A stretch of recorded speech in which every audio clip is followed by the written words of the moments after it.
Hello, everyone. This is Dr. Alex Avila with Love University. Please make sure you like, comment, and subscribe on today's video. Hello, everyone. This is Dr. Alex Avila with Love University, and we're back. I'm an author, psychologist, and speaker. Every week, we're talking about how to love ourselves, others, and a higher nature, how to improve our finances, career, health, relationships, and spirituality. And today, we have a very distinguished guest. Dr. Dawson Church is a respected researcher and author who holds a doctorate in integrative healthcare. And he is the author of several award-winning science books, including the bestseller Mind to Matter, Genie in Your Genes, and Bliss Brain. He is one of the largest alternative medicine sites, EFTuniverse.com, and he works with veterans. And with the Stress Project, he's helped over 20,000 veterans recover from their disorders. And free of charge, he also has a high-energy health podcast that talks about recent breakthroughs in EFT meditation and energy healing, and he enjoys outdoor nature. Welcome, Dawson, to the show. It's a pleasure to be here. Thanks for having me. Fantastic. Now, you're a man of science and also a man of spirituality. I know some people have a hard time integrating that. Some scientists don't believe in spirituality, and some spiritual people don't believe in science. So how do you integrate both of them? I have a hard time disentangling them. Okay. And they're so interwoven. And if you look at the research into the beliefs and experiences of scientists, it's so interesting that many of them believe in, for example, a conscious universe, because when they're doing the research, what we find over and over again is forces at work and an intelligence, innate intelligence in nature and the universe that can't be explained purely by material means. So like many scientists, I am really focused on consciousness. And then what science does so well is it measures the effect of consciousness on the material world. So we can, for example, with those veterans that we treat, we can measure their level of PTSD, flashbacks and nightmares, intrusive thoughts, hypervigilance, and then we put them through a simple course of energy medicine. We measure them again. And so what science then lets us do is quantify the effects of these psychological and spiritual interventions. And what we find very often is that they're incredibly effective. Just for example, with our research with veterans, a 60% decrease in all of those symptoms. So I love the way science allows us to measure the effects of shifts in consciousness on the brain and body. I see. Now, do you personally believe in higher nature, a higher power, creator, God? What is your background in that? Well, I was raised in a fundamentalist Christian household, which led predictably to me rejecting all of that at an early age, because if you're close to the church, you typically see all the greed, hypocrisy, double standards, and all the other things that are going on in organized religion. So often it leads to alienation. And so we find that the largest single demographic of people now in Western societies is what's called spiritual, but not religious. I see. So do you believe in a higher consciousness? I know the Eastern, the Buddhist philosophy, universalness, or one particular deity. What is your belief on that? Yeah.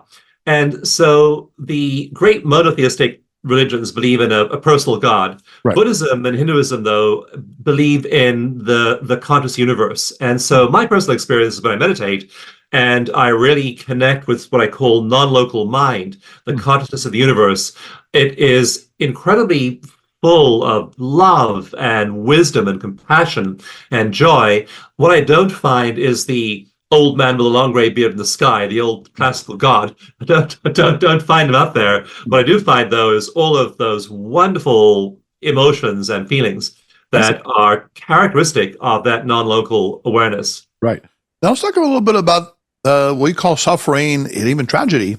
You, in your book, which is very brilliantly written, The Bliss Brain, you talk about a fire, the Tubbs fire in 2017, where you lost your home, I believe your office as well, your possessions, and also your two beloved twin Siamese cats. You said you cried a lot more about those guys dying. So tell us what happened. I know there's some lessons that came from that. But tell us a little bit about that experience.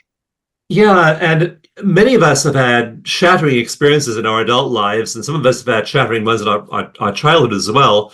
And for my wife and I, it was one of those life-changing events.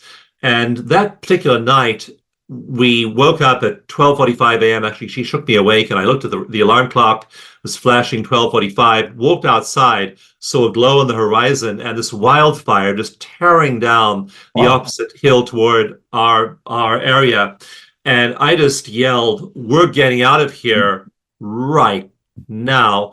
And we literally threw on some clothes, grabbed our car keys, and sprinted for the car as the trees were starting to burst into flames around us. And it was a hellscape. The winds were gusting up to 70 miles an hour, and the fire was moving at about 3 football fields, 3 football fields every 10 seconds. So it was moving very, very quickly. And we just drove like crazy as we got out of that neighborhood. Wow. And so we just barely escaped. Many of our neighbors died. It was 5,000 homes went up in smoke. Our home, our office, we lost absolutely every material thing we had. And so that was a shattering event. And yet I found that the work I'd been doing, energy medicine, energy therapies, meditation, really helped me maintain a sense of equilibrium through it all. And it was definitely, I mean, we had symptoms of PTSD. It's not like we recovered in 2 weeks. I mean, it took us about a year to fully recover psychologically and spiritually. Yes. But there's this phenomenon that is underappreciated in trauma, and that's post-traumatic growth. And the research shows that about a third of people who go through a traumatic experience, war, combat, divorce, car crash, serious illness, about a third of people develop PTSD, hypervigilance, avoidance, all of those symptoms.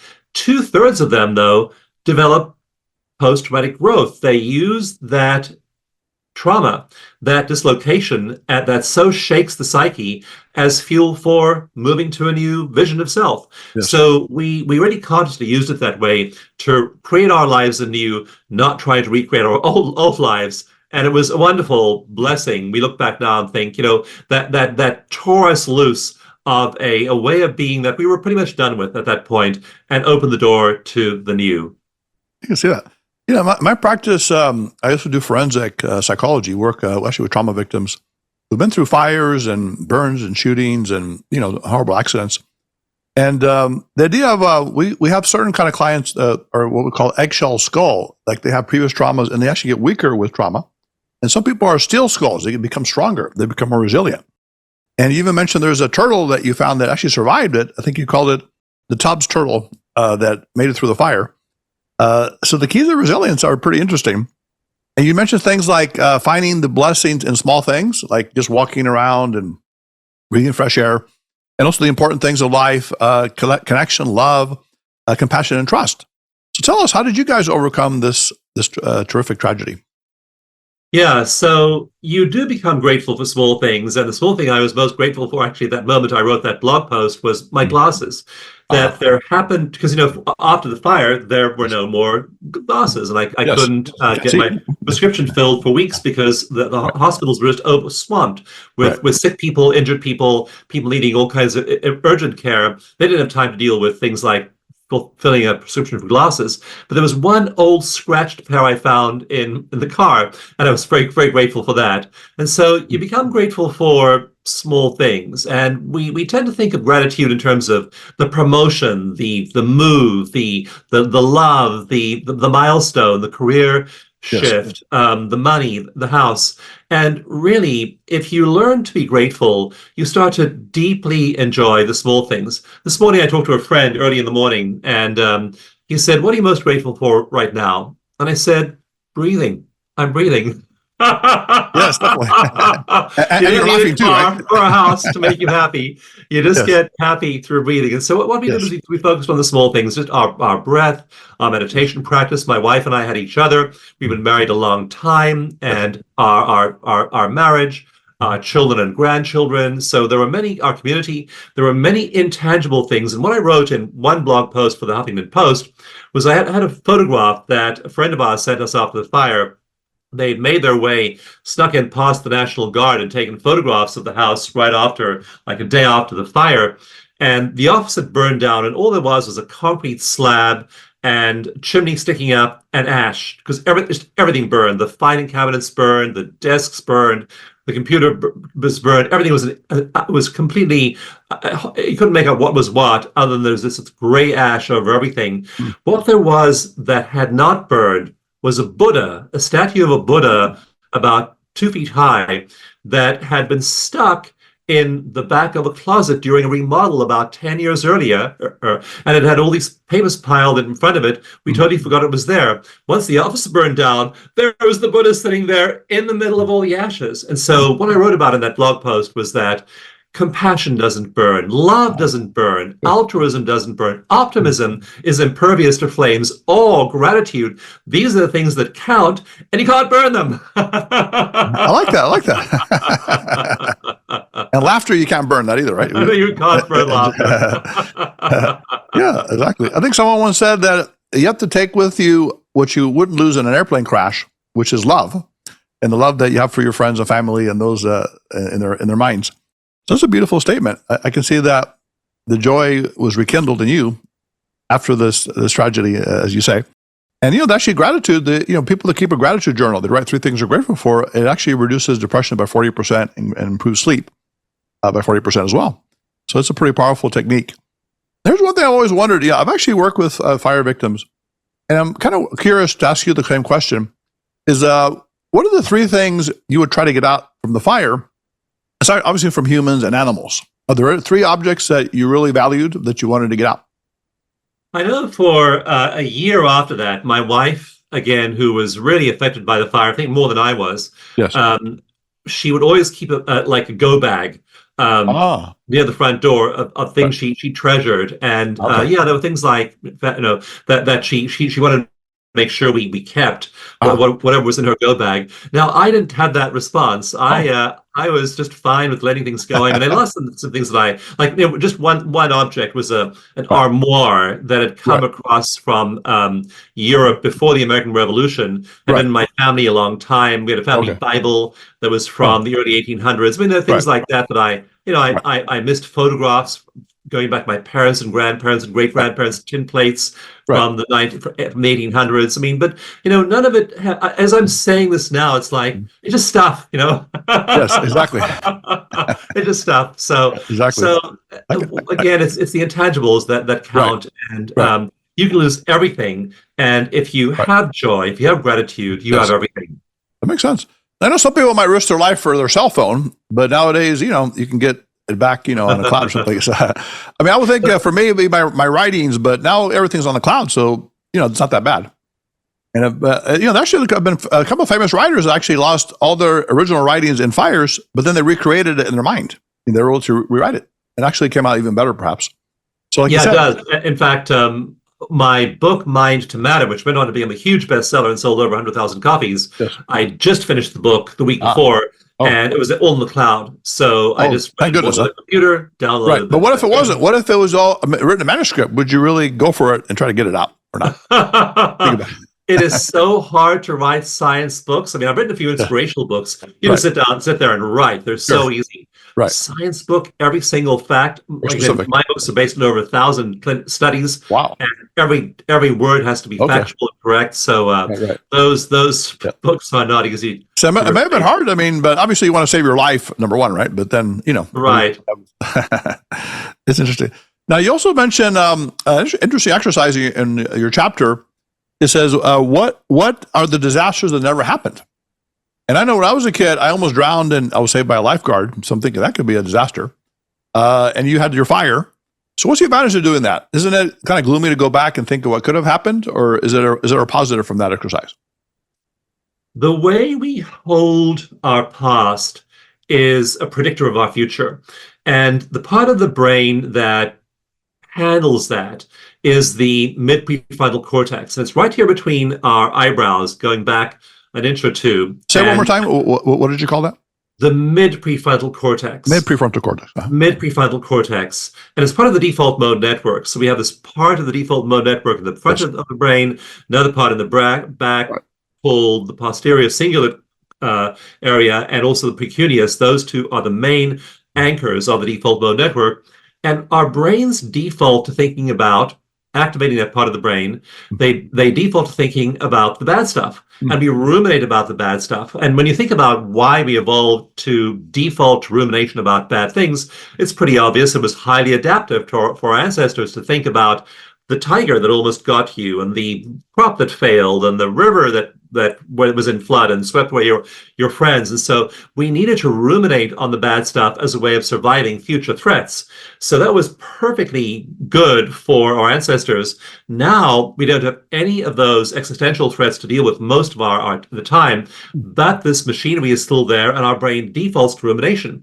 So in one famous study by two Harvard psychologists, they found that about 47% of the time, we're thinking negative, ruminative thoughts, and they're wrecking our happiness. Right. I wonder if it's higher than that. So to shut that down and then focus on the present moment. Yeah, 47%. It seems like that could be a higher figure, though. I'm thinking a lot of people have that rumination you're talking about. Yeah, absolutely. That negative thinking. Go ahead. Yeah, it triggers all kinds of things. A recent study found that rumination, negative thinking, triggers the deposit of beta amyloid plaques in the brain, Alzheimer's disease. The biggest single association they found was not lifestyle, was not genetics. Wow. The biggest association with Alzheimer's was repetitive negative thinking. So that thinking that was so useful for ancestors is killing us today. That is pretty powerful. Now, I like your subtitle is really, I'm into words and titles, as probably you are. So Bliss Brain. And then you say remodeling your brain. So I'm thinking of neuroplasticity, changing your brain through practices and meditation. You talk about a lot. For resilience, creativity, and joy. So resilience we talked about a little bit. And then creativity and joy. So those are pretty powerful ideas that you're talking about to remodel the brain. And you talk about meditation, right, as being one of the strongest ways to do that. Yes. Here's my question for you. Now, you mentioned that the brain is 2%. This is a very fascinating statistic. The brain is 2% of our body mass, but 20% of energy is used up by the brain, even if you don't do a demanding task. So just sitting here right now, quietly, we're using up a lot of energy, right? Brain energy. And you mentioned it goes to the default mechanism, which you call different things. You call it the me, I believe, even a demon, selfing, things like that. The self-consciousness that we have. So how do we get out of that self-conscious, self-attacking mind? Yeah. And it is what our brain defaults to when we aren't doing anything. So essentially you have these two networks, the default mode network, and I call it sometimes the mohawk of consciousness because it's in the center of the brain, like a mohawk haircut. And then another network called the task positive network, which is on the sides of the brain, lateral parts, which is I call the hat band of consciousness. So it looks like a hat, sort of where a hat band would fall on your head. And so our brain defaults to the default mode network with all of that rumination.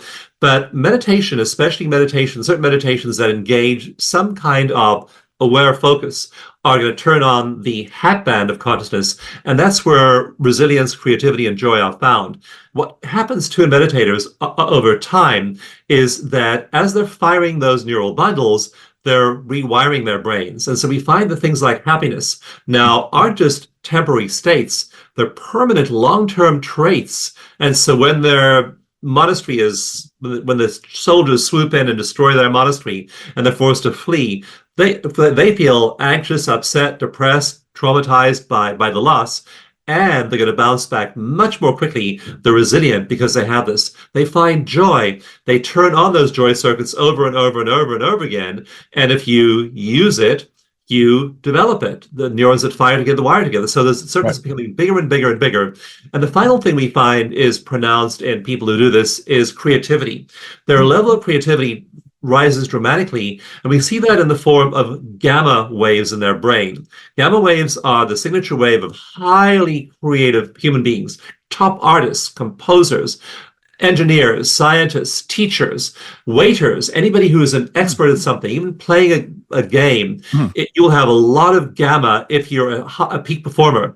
And we find that the amount of gamma in the brains of these people rises to astonishing levels, like 25 times the average. I mean, they're having levels of ecstasy. In Sanskrit, it's called ananda, bliss, that the average person has no idea even exists. So that's the promise of these methods. You use these methods for a while, you become resilient, you become creative, you become joyful, and again, your brain has rewired itself that way that it becomes your trait rather than a temporary state.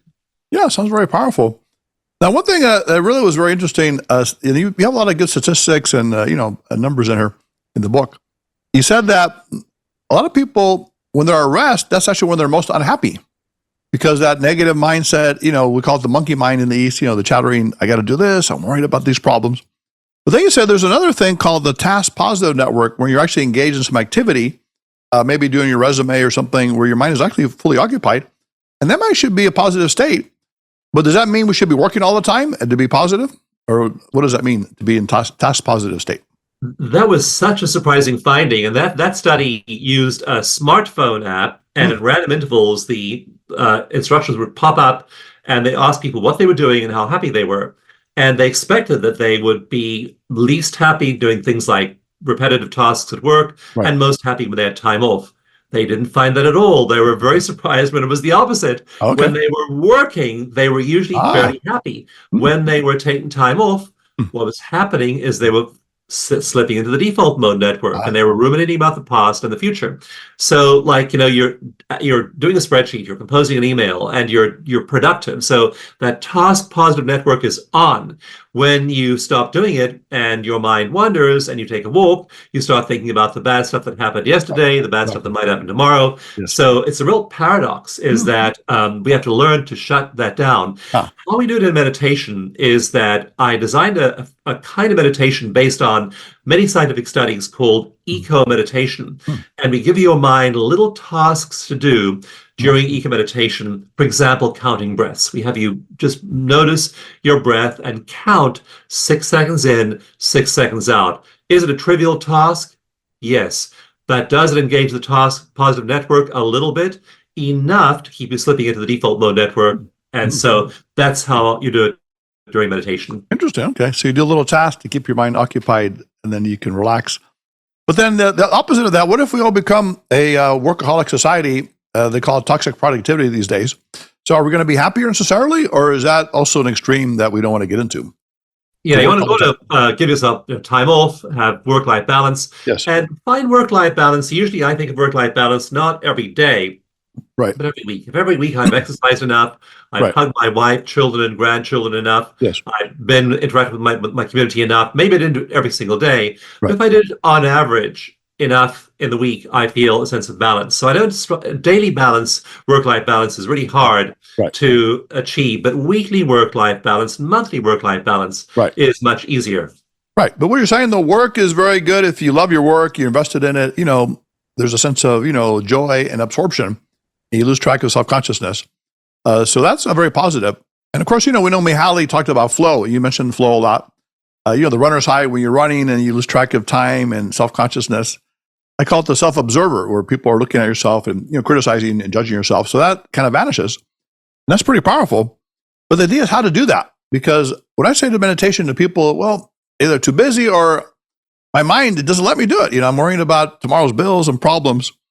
Now, you mentioned something called focus, which in the martial arts, there's a term called fudoshin, you may have heard about. It's immovable mind. Your martial artists can break bricks and do amazing feats when they're really focused on something beyond the object. So how do you teach people how to meditate if their monkey mind is taking over? I was a very imperfect meditator most of my life. I learned to meditate at the age of 15. I went to live in a spiritual community, left home, immersed myself in the great perennial philosophies of the world's behind all the world's religions. And so I was really focused on the spiritual path in my teenage years, and for many, many, many years, could never meditate effectively. The meditation master said, meditation is easy. All you do is sit quietly with an upright body posture, straight spine, and you still your thoughts. And that piece of advice, I think, has misled generations of people, because you can't still your thoughts. The mind is inherently busy. If our thoughts were still, then we'd be dead. So our minds is inherently used to scanning the horizon, looking for threats and opportunities, and you can't still your mind. So what you need to use is an evidence-based form of meditation that is able to move you into that state of the task positive network being on. And what I do in my meditation studies is I have people use eco-meditation, which throws in a little bit of heart coherence, a little bit of acupressure, a little bit of mindfulness, a little bit of self-hypnosis, and all these evidence-based things stacked one on top of the other. It takes about 5 minutes to enter a deep meditative state. And we've now done this with literally tens of thousands of people, and they just get there because they're using an evidence-based technique. But that's much better than just doing what I was taught to do when I was a teenager, try and still your mind. It just doesn't work. Right, exactly. I mean, there's different forms of meditation. There's focus on an object. I think you mentioned mantra, maybe the breath and things like that. So there are ways to distract the mind. But I think it's very interesting. And then you mentioned loving kindness as a form of meditation, where you extend loving energy to other people, first to yourself and then to others. And you mentioned the idea of turning missiles into flowers, which I think is, I think the Buddha was talking about that. And also the idea that there's something called Tonglen. You've heard of Tonglen, where you exchange compassion for suffering. So there are ways to do that. So why is compassion so important for meditation? What I did in Bliss Brain was I looked at all the MRI research. And the question I asked myself is, what does MRI research show us is the quickest ways to produce rapid positive neuroplasticity? How can we wire these circuits of creativity, joy, and resilience fastest? And which meditation methods do that? And the answers were extremely clear. And the number one way is compassion. And it's just absolutely unambiguous. If you look at the literature on MRI research over the last 30 years, that compassion meditation rewires the brain faster than anything else. So what I recommend people do is whatever style of meditation you're using, maybe you're into movement meditation, Buddhist walking meditation, maybe you're into a type of practice like inspired reading, maybe you're focused on the breath or a mantra, whatever you're doing, add in compassion, layer in compassion, because research shows that triggers neural plasticity the quickest. Interesting. Now you talk about the enlightenment circuit, taking selfing out, the self-focus out. So I'm kind of thinking, there's a term, you may have heard ki or chi energy in the East, where it's kind of like a lack of energy. So either your ki is extending or is withdrawing. So when it withdraws, it's all about you, your problems, your life, your worries. But when you extend it outwardly, focus on others, everything changes. So how is that reversal powerful and used in meditation? And maybe in this term you're using the enlightenment circuit. Well, Patanjali in the Yoga Sutras says that people who do this feel an inner radiance after a while. And so you start to feel this inner radiance. And again, that's called prana. In Hinduism, it's called chi. In other traditions, Japan, it's used, chi is also the term used in Africa by indigenous African religions. And so it's the life force, the life energy, right. And it becomes really intense the more you meditate. I mean, it becomes so intense after a while, people feel it. What we're finding now is a really interesting phenomenon is that in long-term meditators, it gets so intense that it reaches out beyond the body, and you can measure shifts in the electromagnetic field of the person 3 meters, 15 feet away. So now we're what Patanjali calls radiant beings. When I walk into the same room as my wife, from about 50 feet away, my wife is one of those radiant beings. I can feel her. I went to go see I did a meditation retreat with a well-known spiritual teacher a couple of months ago.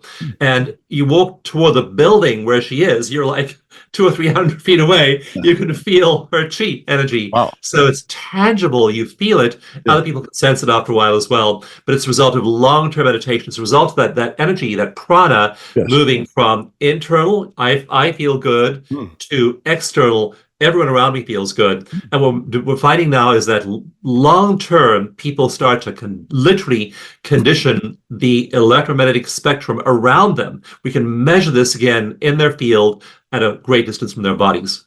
Very powerful. Our philosophy here at Love University is to love yourself, others, and a higher nature, and also to extend loving energy without expectation. Because many times, people expect something back, but when you're loving, when you're kind to people, you help them out, that kind of reverses the flow, as you're saying, from the self-consciousness side. I'm kind of curious because you seem like you're a very fast talker and maybe visual, so you probably have a lot of thoughts. So how did you get into this meditation? Like slow your mind down because you're pretty quick.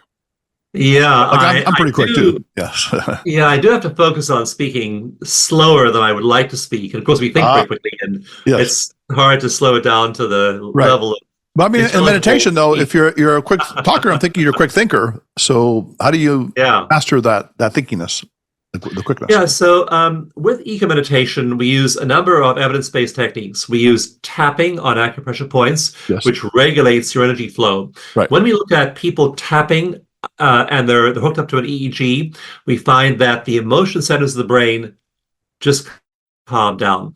And it's really interesting. Say, look, hook up a veteran, and this person has PTSD. They're highly emotionally reactive to stimuli around them. You see the emotional brain's completely lit up.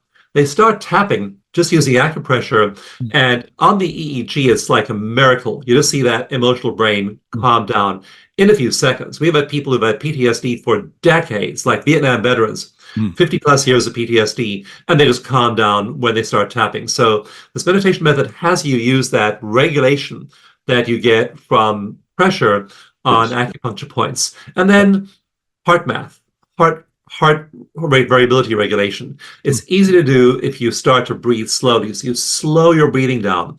Slowing the breath automatically starts to slow the mind, and it gives the mind something to focus on. So now the mind is counting breaths. Now your task positive network is a little bit active, enough to suppress the activity of the default mode network. And now you're engaging what we call the enlightenment network. And there are 4 circuits to it. I go into them in depth in Bliss Brain, and there are these 4 circuits you light up. And the cool thing is everyone has these circuits. Everyone has the enlightenment network in their head. Most people are just so sabotaged by the default mode network, it's shut down. And so the challenge then is to awaken it every morning. Again, for that 15, 20, 25 minutes with these evidence-based practices. At that point, you're starting the rewiring process. And we did one amazing MRI study. And we found that in that study, we had a randomized controlled study with a control group and a meditation group. We found the eco meditation group in 1 month, 22 minutes a day, 28 days, had structural changes in their brain, with the default mode network going dark and the compassion network being lit up like a Christmas tree. And it did not take 10,000 hours, it did not take believing anything. It just took these evidence-based methods and their brains changed in under a month. So that's the promise. Again, that's why I love science, to go back to the very first question, because it shows us, allows us to quantify these things and show what's going on in body and brain when we use these kinds of practices. You say you don't have time for meditation. I mean, who doesn't have time to become much calmer, much more joyful, much more productive? Right. Dawson, are you a Gemini by any chance? No, I am. What am I? Honestly, astrology is on my radar. What month were you born? So, what month were you born? Do you know? November. Okay. I'm not sure if that's Sagittarius or something. I mean, some people like the whole astrology is kind of interesting, but I'm thinking because you're very quick, so the Quicksilver personality. Now, you also mentioned Scorpio. That's what it is. Scorpio. Oh, okay. Yeah. I see. You also mentioned, and people have said this before, that about 1% of the world is enlightened. And let's say these spiritually elevated people are kind of keeping the world from crumbling to the ground with their loving energy and prayerfulness and things they do. Would you consider yourself part of that 1%? Are you enlightened? I looked in the book in Bliss Brain when I wrote that. I asked what percentage of the world is meditating.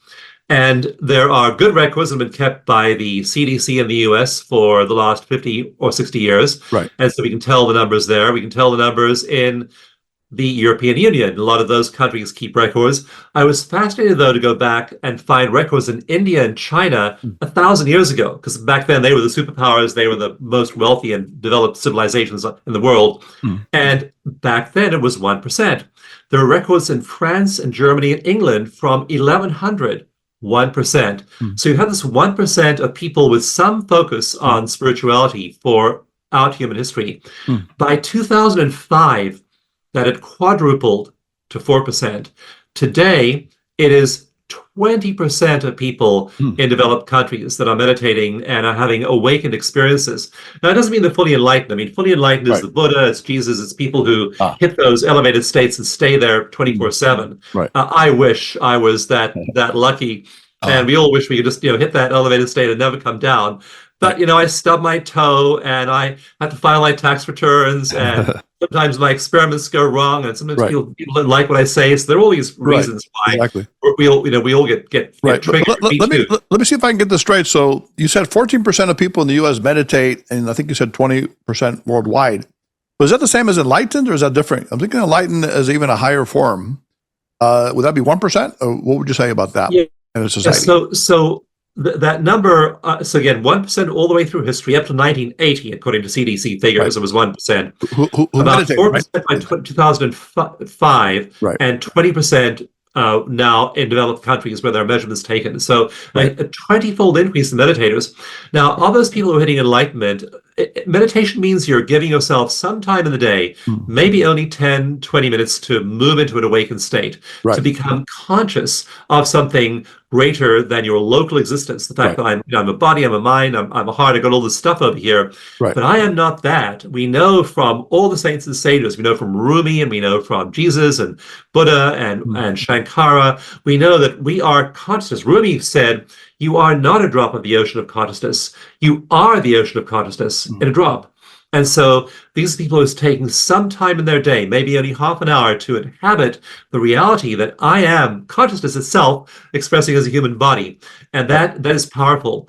Are those people who actually then hit that permanent state and are then those radiant beings? And we find that there are those people, and the meditation is going to catalyze that after a while, to where you flip a switch.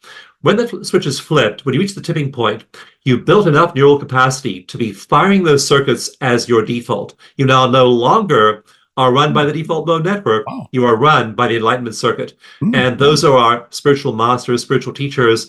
And we see many, many more of them now than we believe there were in 2000, 1980, and going back in time. So it's hard to quantify that number. But how would you, if you were operationally define the term spiritual enlightenment, could you say you're in flow more than 50% of the time, or 80%? Or what would be like a measuring stick, let's say, for people to say they want to improve their spiritual levels? We have a fantastic measuring stick, and it's called the Awakened Mind EEG pattern. And I can hook people up to an EEG. The researchers I work with, we can look at an EEG readout from somebody. We don't even know how old they are. We don't even know what gender they are, what their income is. We don't need to know anything about them. And we can tell if they're in the Awakened Mind pattern. And we now, because we know what the Awakened Mind EEG pattern looks like, we can train people in that. I do workshops. In fact, one EEG team that flew into one of my workshops in New York, and I was just having people do EEG meditation for the very first time. And the researchers were stunned when I talked to them during the first break. They said, we're watching these people. They are showing the same brain waves as a meditation master, and they've never meditated before. So now we know what the pattern is. We can guide people into that pattern. That isn't like a short path to enlightenment, but it is a short path to figuring out what that state feels like in your body and your brain. And once you've hit the target once, you know what the target looks like, and you go back there again and again and again, and then you start to build that neurological tissue.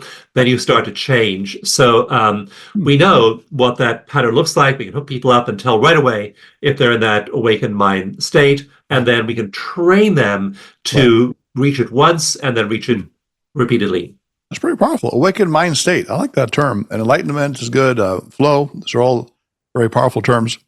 Now, the other thing is, there's a classic book you may have heard about, Positive Addiction, with Glasser wrote this, that certain things, like it could be runner's high or prayer or different meditation, is a positive addiction. Now, you're kind of saying that happiness could be that way, the happy brain, releasing endorphins, serotonin, all these positive brain chemicals. So is that kind of your ultimate goal when you talk about the bliss brain? You want us to create this happy addiction through our brain chemicals? It is a literal addiction, because the main... In a good way, right? In a good way. The main neurochemical active in addictive cravings is dopamine. Dopamine is what drives us.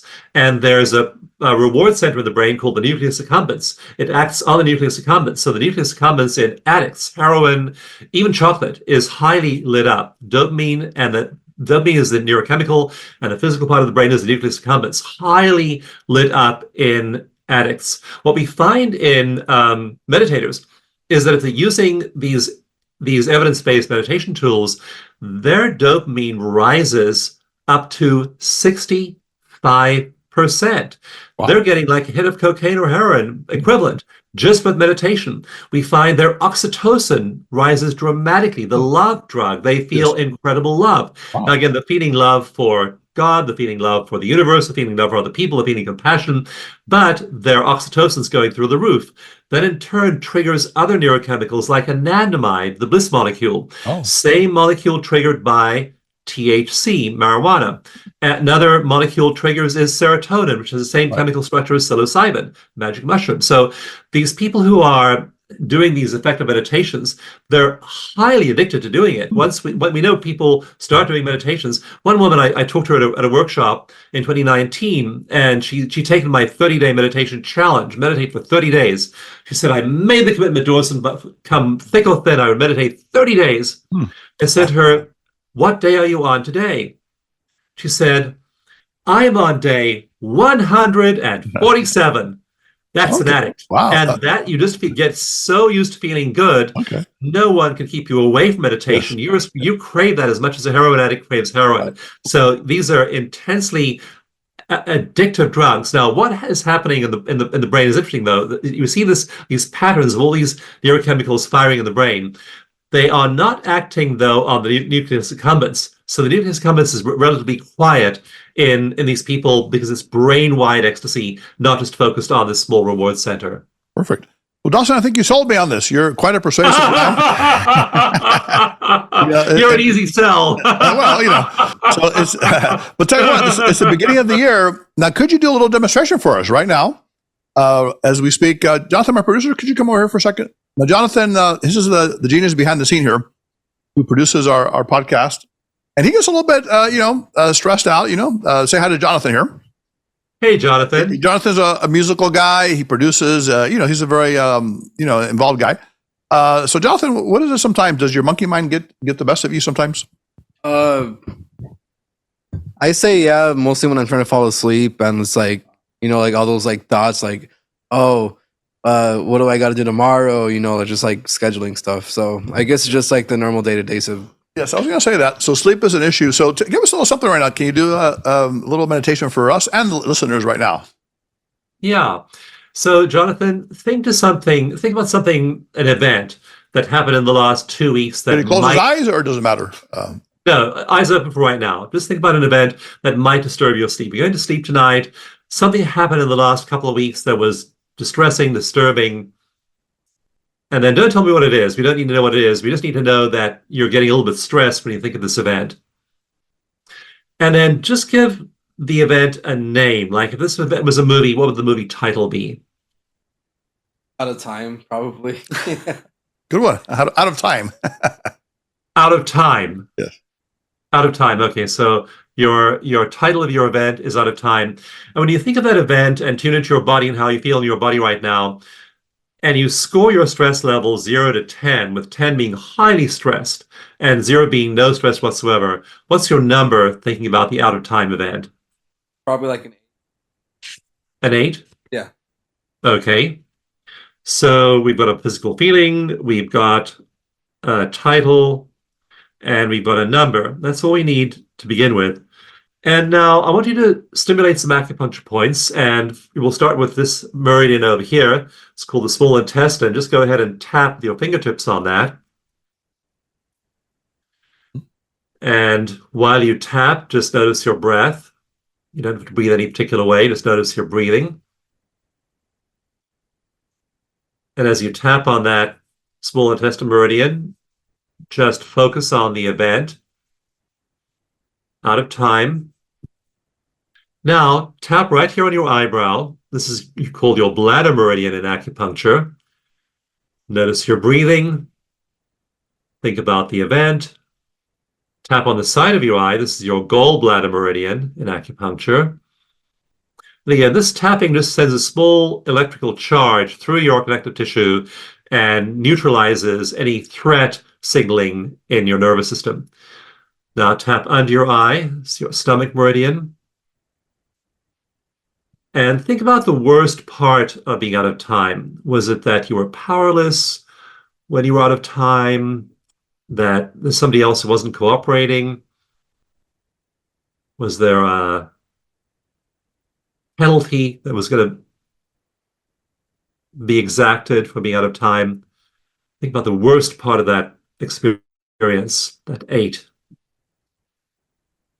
as you regulate your stomach meridian. Okay, now tap under your nose. Tap on your chin. Tap on your collarbone. That's good. That's your kidney meridian. Feel your breath. Think about the worst part of being out of time, the worst component of that. And notice your breathing. No threat right now. Your eyes are still open. Tap under your arm. That's your spleen meridian. Notice your breathing again. Then tap on the back of your head, right in this groove here. That's your triple warmer meridian. That's it, yeah. Tap right over there. Tap on that groove. That's good, Jonathan. Yeah, good. And then we'll do a little eye exercise that stimulates gamma waves in your brain. So while you're tapping there, we'll have you look down without moving your head. Move your eyes only and look down. Oh, no, without moving your head. Yeah, head ahead, pointing straight ahead. Yep. Only eyes looking down. Looking at my Yeah, it's hard to do. Keep your head steady. Keep your head steady again. Look all the way to the left. Good. Think about the worst component of being out of time. Look all the way to the right.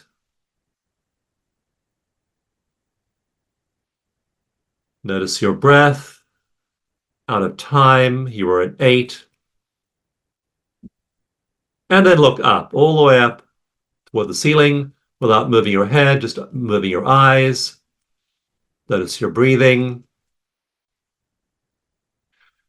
Then stop tapping, relax your hands, close your eyes, and slow your breathing down to 6 seconds per in-breath and 6 seconds per out-breath. Notice the volume of space inside your feet. Notice the volume of space between your eyes as you breathe 6 seconds in and out. And with the next 3 breaths, return your attention back to the here and now, back to the environment. Open your eyes, look around you. How do you feel, Jonathan? pretty relaxed. Yeah. Yeah. Now think about that event, that out of time event, and what's your new number right now around that? Probably like Wow. 2 or 1? From Yeah. an 8. That's a huge difference.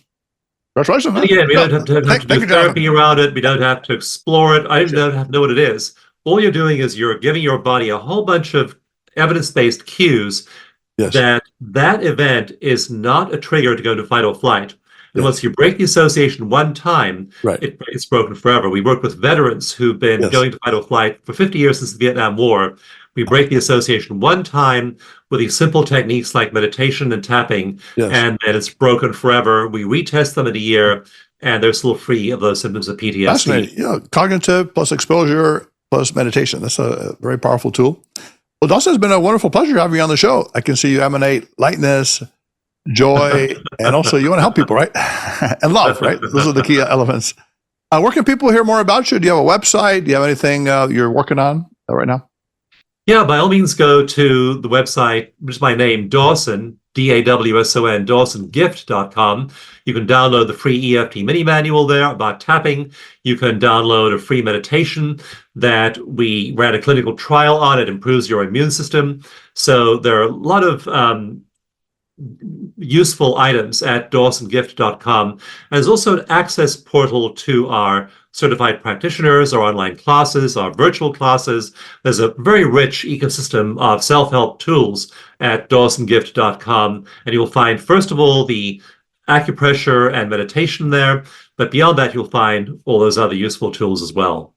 Definitely. So to rewire your brain for joy, love, and compassion and creativity. It's a powerful idea, and it can be put into effect. I think that's a beautiful thing you're working on, bringing this passion and joy and love to people by opening up that space, right? Taking away that inner critic, that, I call them thought demons sometimes, or the selfness, as you mentioned, and moving outward to giving more love to people. Dawson, it's been a wonderful pleasure having you on the show. We'd love to have you on again. You got so much to offer. Our listeners will be very happy to see you again, and it will be wonderful. It's been a joy. And again, I just have a passion for seeing people let go of their suffering and claim the wonderful potential that they came here to express. So thanks for having me. Definitely. So this is Dr. Alex Avila of Love University. If you want to comment on today's show or reach us, you can reach us at 310-226-8090. Visit us at loveuniversity.love. Write to us at loveuniversitylove@gmail.com. So until next time, put away your notebooks, your iPads, your phones. Love University class is now dismissed. That was a great interview with Dawson Church. Very distinguished scientist, expert in the brain, how changing the brain can affect your emotions, your mind. So the main takeaway here is that you can actually, through gratitude, through meditation, through sending loving energy, we can actually transform the way we think, the way we feel. We get rid of that negative part of our mind, that monkey mind that's always telling us we have to do this and we have to worry about other things. By leaving an open space in your life, telling your thoughts, and bringing love in there can really accomplish amazing things. So until next time, this is Dr. Alex Avila. Make sure you visit our website, loveuniversity.love. You can follow us on the social media links below. And make sure you go to our Love University channel and like, comment, subscribe, and share. Until next time, this is Dr. Alex Avila, Love University. And put away your notebooks, your iPads, your phones. Class is now dismissed. Have a lovely energy week.